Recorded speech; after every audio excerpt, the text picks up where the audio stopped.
नमस्कार दोस्तों, शिव पुराण के अनुसार भगवान शिव और माता पार्वती का पुनर्मिलन हुआ था। दोस्तों, एक बार भोलेनाथ ने माता पार्वती को उनके पुनर्जन्म की बात याद दिलाने के लिए तीज की कथा सुनाई थी। भगवान शिव ने कथा सुनाते हुए कहा, पार्वती, तुम मुझे पति के रूप में पाना चाहती थी, जिसके लिए तुमने हिमालय पर्वत पर कठोर तप किया। तुमने सर्दी, गर्मी, बरसात आदि सभी कष्टों को सहा। इसे देखकर तुम्हारे पिता बेहद दुखी थे। एक बार भगवान विष्णु के कहने पर देव ऋषि नारद तुम्हारे घर गए और उन्होंने तुम्हारे पिता से कहा कि विष्णु भगवान आपकी पुत्री से विवाह करना चाहते हैं। आपकी क्या राय है? यह सुनकर पर्वतराज बेहद खुश हुए और वह अपनी पुत्री का विवाह भगवान विष्णु के साथ करवाने के लिए तैयार हो गए। यह समाचार नारद जी ने विष्णु भगवान को दिया, लेकिन जब यह बात तुम्हें पता चली तो तुम नाराज हो गई, क्योंकि तुमने मेरे लिए घोर तप किया था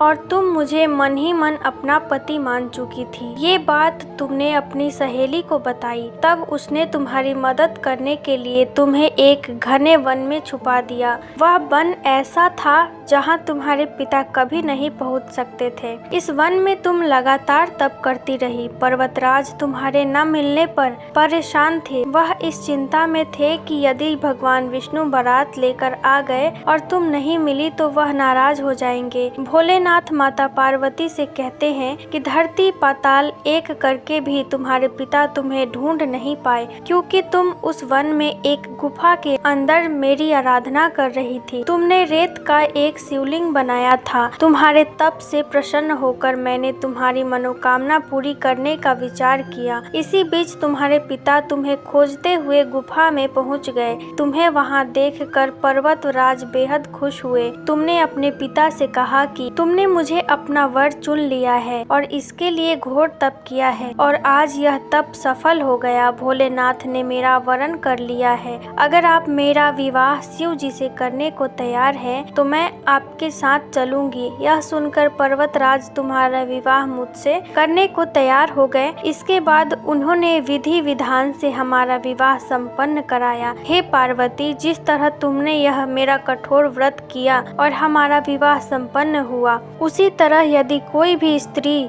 यह हरितालिका तीज का व्रत पूरी श्रद्धा और निष्ठा के साथ करेगी तो मैं उसे मनवांछित वर प्रदान करूंगा और अखंड सौभाग्य का वरदान दूंगा। हे भोलेनाथ, इस कहानी को कहते, सुनते और हुंकार भरते सब पर कृपा करिएगा। इस दिन महिलाएं अपने पति की लंबी उम्र और अखंड सौभाग्य के लिए माँ पार्वती और भोलेनाथ की पूजा करती हैं। जय भोलेनाथ, हर हर महादेव, जय माँ पार्वती।